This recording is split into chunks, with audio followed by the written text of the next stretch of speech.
It is a very special pleasure for me to introduce Cyril Ramaphosa, the President of the Republic of South Africa.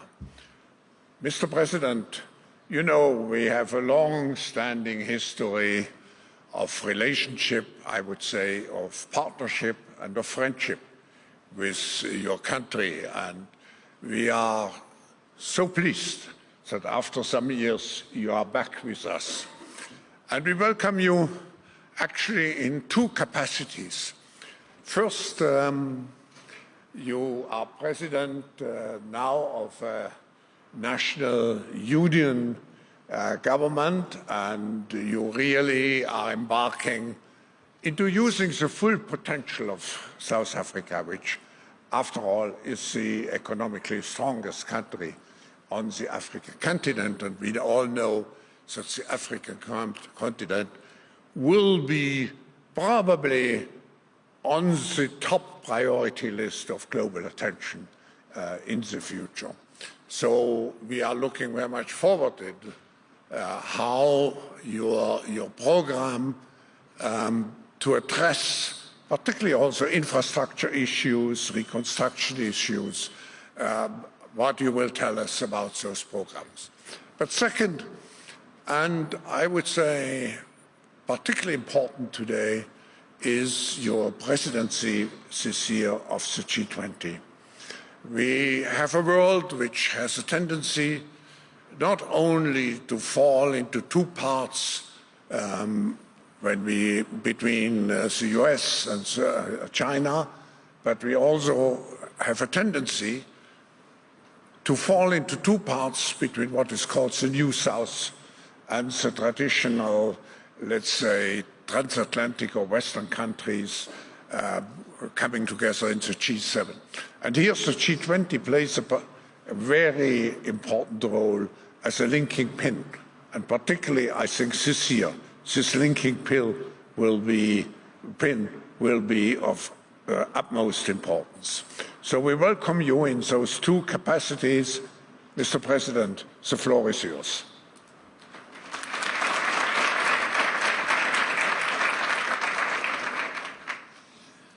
Thank you very much, Professor Schwab. To all of you who are here present, greetings. We want to start off by thanking the World Economic Forum for giving South Africa this opportunity to outline what you requested us to do, what our priorities and objectives are for our presidency of the G20 that will be held in Johannesburg in November. But I also want to thank Professor Schwab for availing this opportunity to us. As you know, South Africa's G20 presidency follows on the heels, and may I say the hot and very successful heels of the G20 presidency last year of Brazil. And it will take place ahead of the G20 presidency of the United States of America, which has just inaugurated its president. Now, as a leading forum for international economic cooperation, the G20 is an institution that plays an important role in shaping the economic architecture of the world, as well as various economic institutions in the world. For the first time in the history of the G20, it will be hosted on the African continent, particularly following the admission of the African Union as a member of the G20. So we are rather pleased by this. It is a very important and most significant moment for South Africa, as well as for the African continent. But may I add, I would suggest that for the world as well, because it was in Africa where humans developed the capacity and the impulse for cooperation. Cooperation has been one of the key markers of human development, touching on many aspects of human life, survival, social organization, technological and cultural progress, which is what the G20 was established for, to foster cooperation and to deal with challenges that the world faces.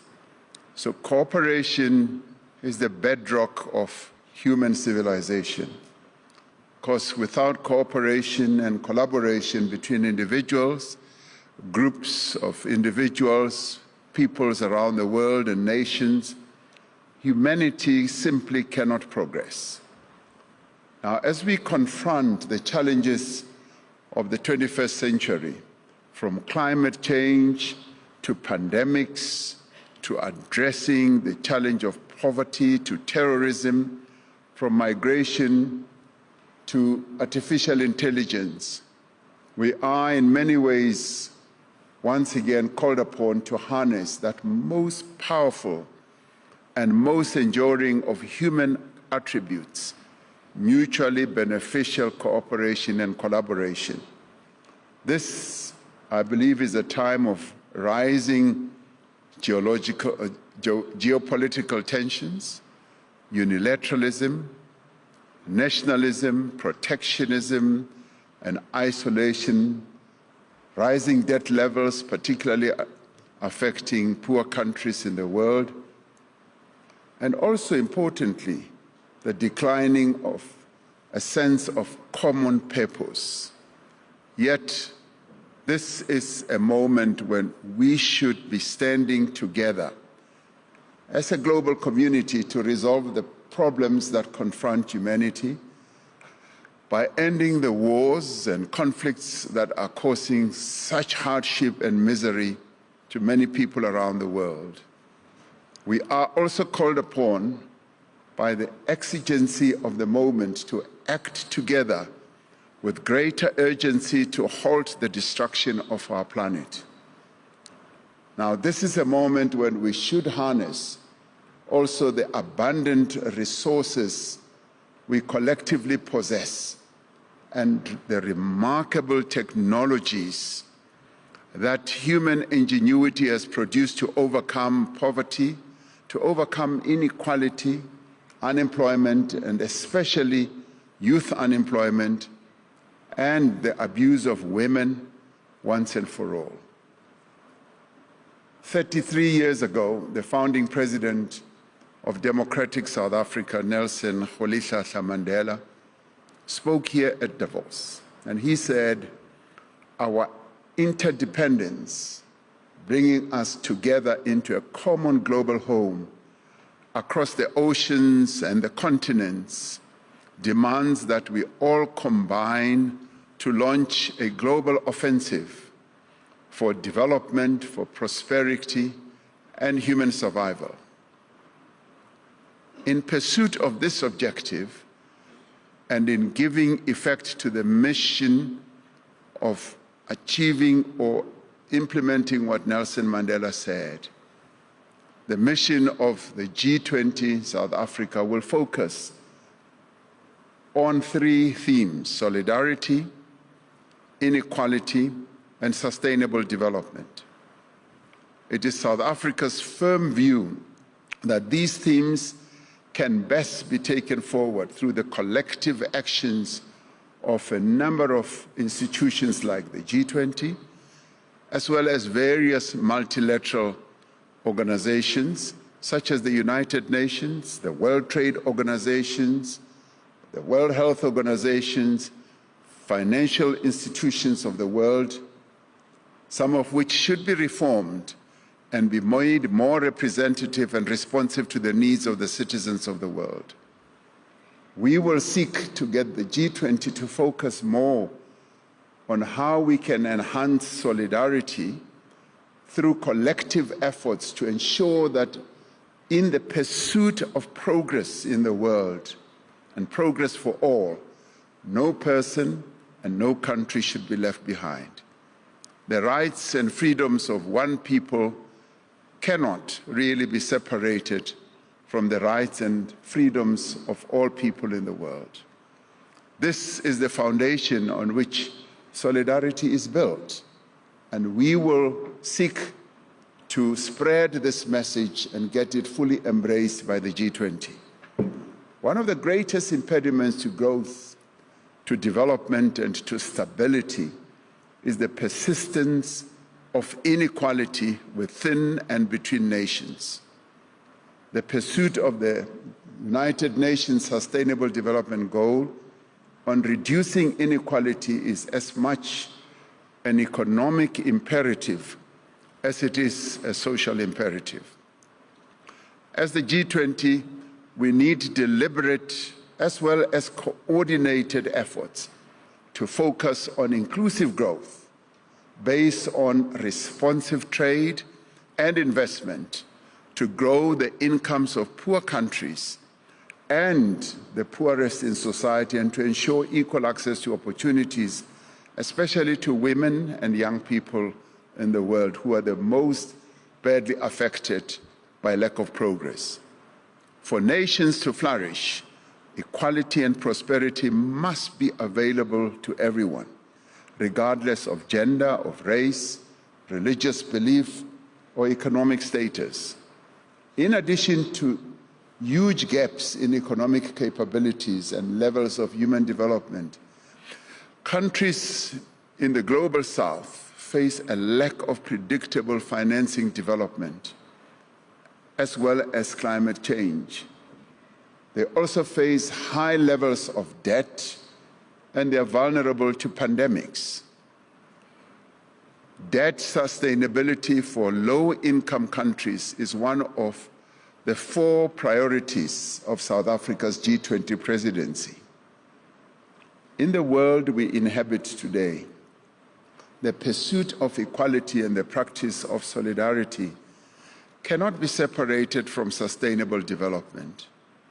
We need to meet the needs of the present without compromising the ability of future generations to meet their own needs. It is therefore in the interest of all countries that they should act together and act with greater urgency to reduce global emissions, and for industrialized countries to support the climate actions that poorer countries or nations must necessarily take in line with the support of the decisions of the UN climate change summits, right from COP that was held in Paris, right through to the recent one. Another of South Africa's priorities for its G20 presidency is therefore to finance and to mobilize the just energy transition, to mobilize finance, that is. We will seek agreement on increasing the quality and quantity of climate finance flows to developing economies, as agreed at the various UN climate summits.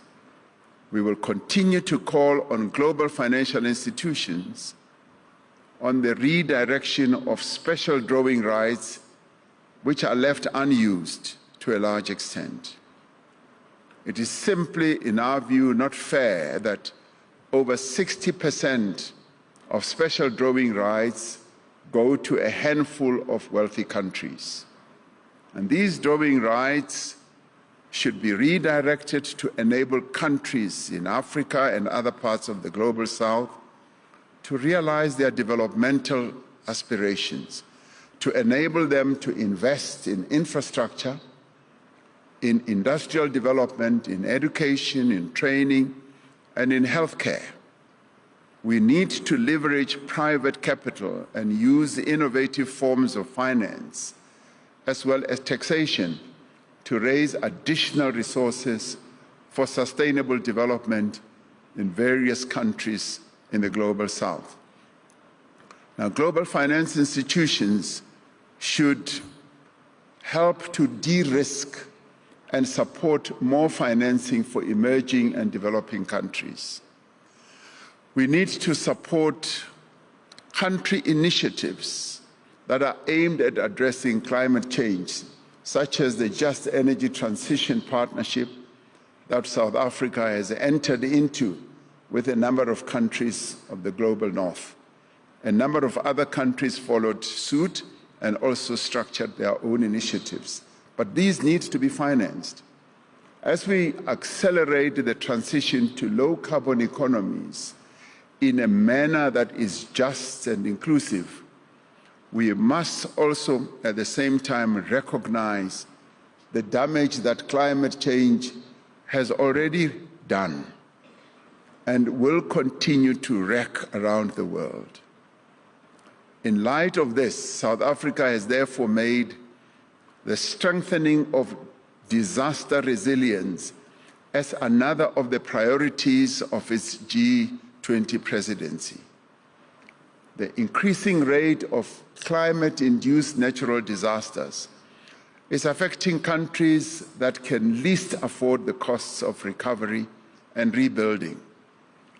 And these disasters are also happening in developed economy countries. We've seen how in America the fires are raging, and even in Europe how floods have also caused a lot of devastation.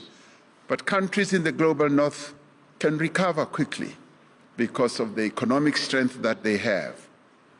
But in order to address the challenges that countries in the global south face, we believe that special financing and insurance mechanisms must be made available to scale up the funding for post-disaster reconstruction. Since the dawn of the industrial age, the benefits to humanity of economic growth have been achieved at the cost of environmental destruction.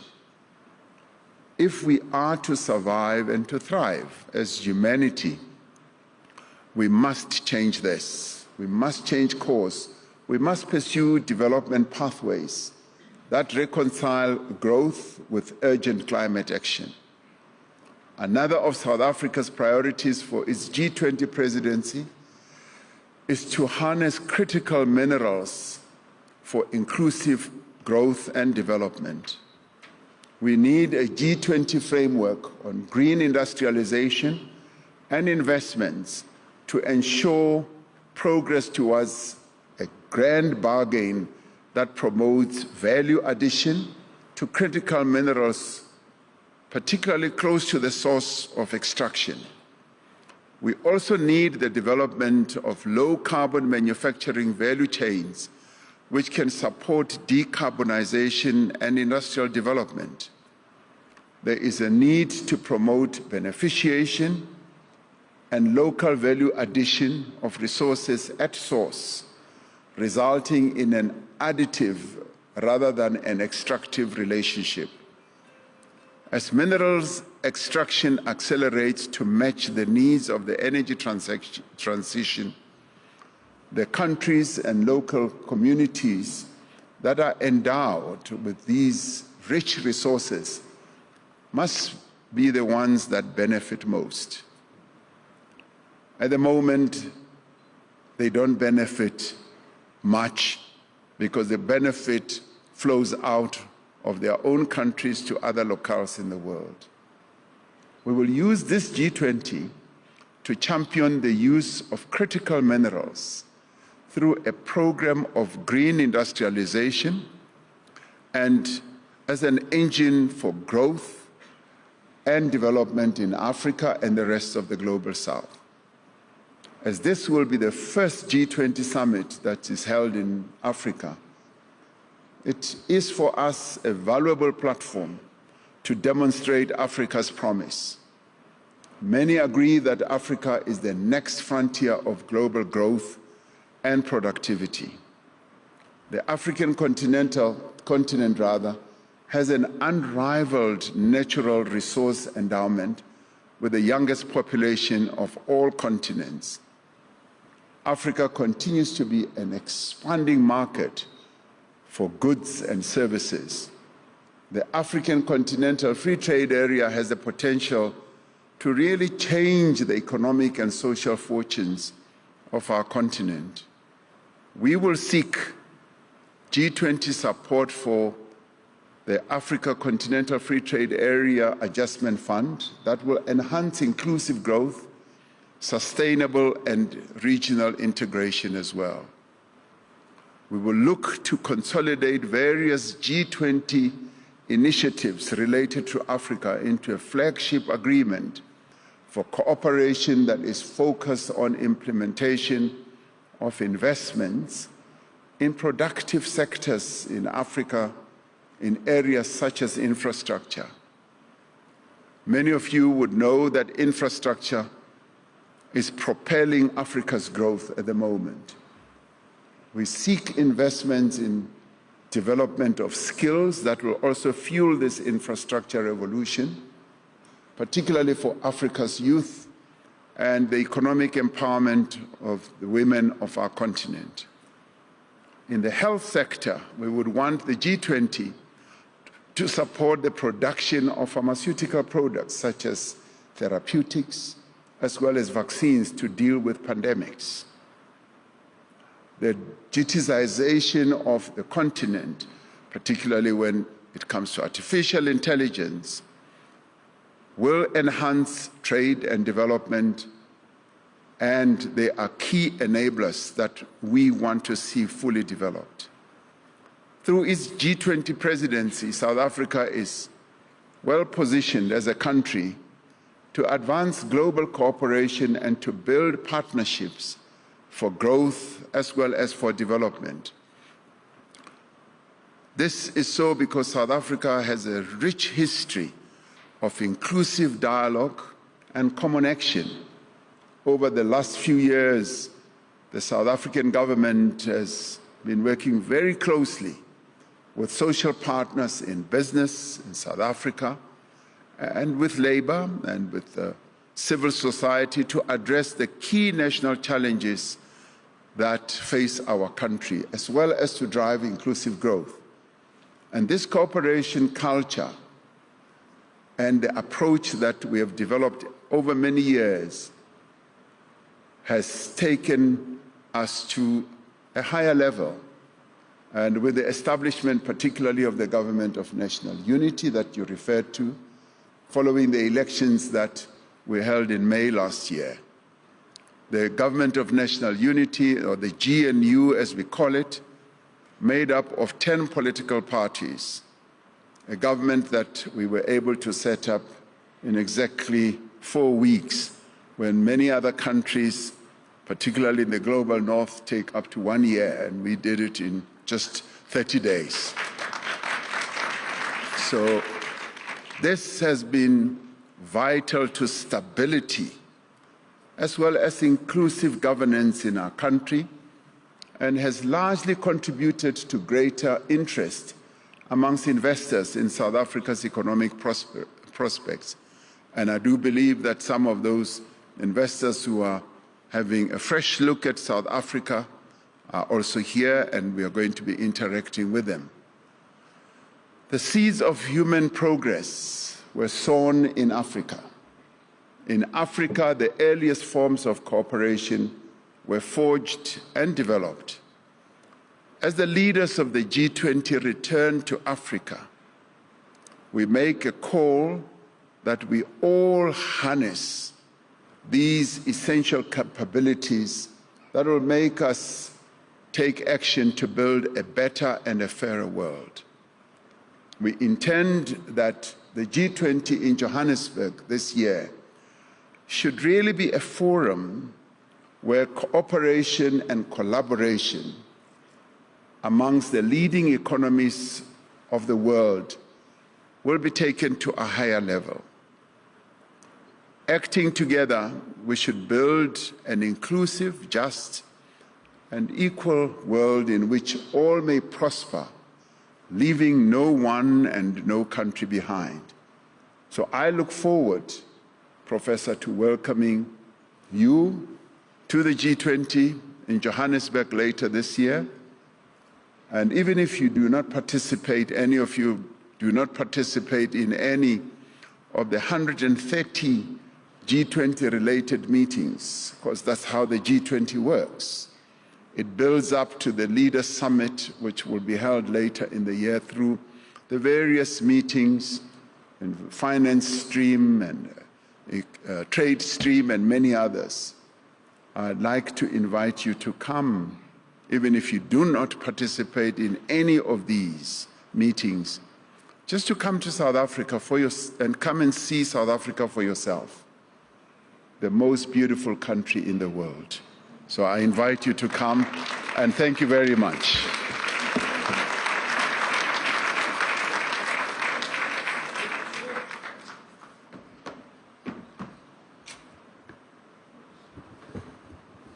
Mr. President, you have shown us in a very comprehensive way what you want to achieve, a better and more inclusive and more sustainable world under your leadership at the G20. And I can promise you I will be in South Africa. But we spoke about the potential and the role of the G20. We have very little time, and I want to acknowledge the strong participation of your government, which gives an opportunity to follow up on many of those issues and many of the opportunities of cooperation with your country. But to conclude our session, I just have one question, very simple question. Mr. President, if you would explain to a major foreign investor why he should invest into South Africa at this particular moment. 3 reasons. I would say, besides it being the most beautiful country in the world, I would say... I agree, by the way. Oh, well, thank you very much. And you do come for holidays as well. There are quite a number of reasons, and some of those reasons are just to come to see the progress that we have been making. After years of some decline, we've been making progress in implementing our reforms. We've embarked on a major program of economic reforms, and of course the political stability that we are now forging ahead with supports those reforms, and we're focusing on economic growth, job creation, and making our country more attractive to investors. Many people are now saying we are now prepared to look at South Africa anew because we have resolved our energy crisis. We went through a debilitating energy crisis. A few months ago, we've now gone through almost a year without having any blackouts.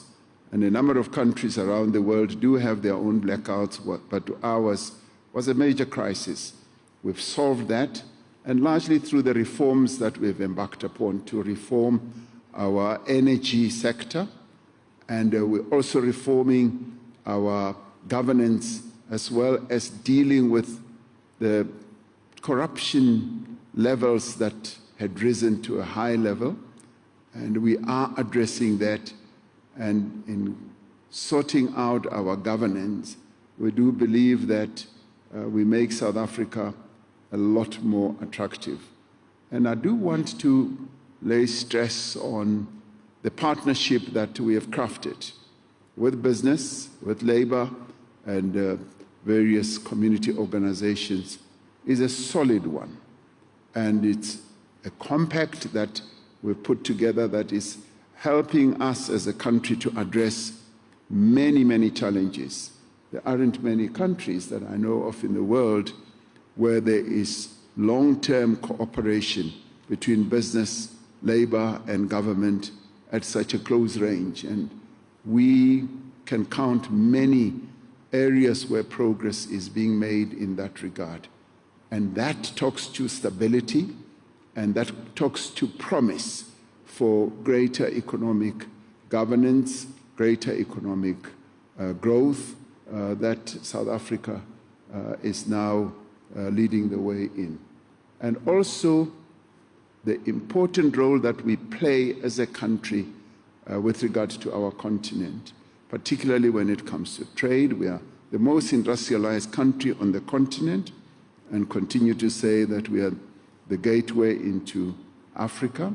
By dint of being the most industrialized country, and with the Africa Continental Free Trade Area, that opens up many opportunities for investors to utilize our country, and without downplaying any country on the continent and other countries as well, to be the launchpad of their investment processes. So South Africa is ready for investments, and we are pregnant with great promise going forward as a country. Thank you, Mr. President. We wish you a continuation, and I may say, and certainly I'm correct in saying so, an acceleration of your successful path, using the full potential of South Africa and the continent, and all our best wishes accompany you for achieving the results which you have described to us in your G20 presidency. Ladies and gentlemen, let's express our appreciation for the presence of the President of South Africa, of the Republic of South Africa, and the G20 here this afternoon. Thank you.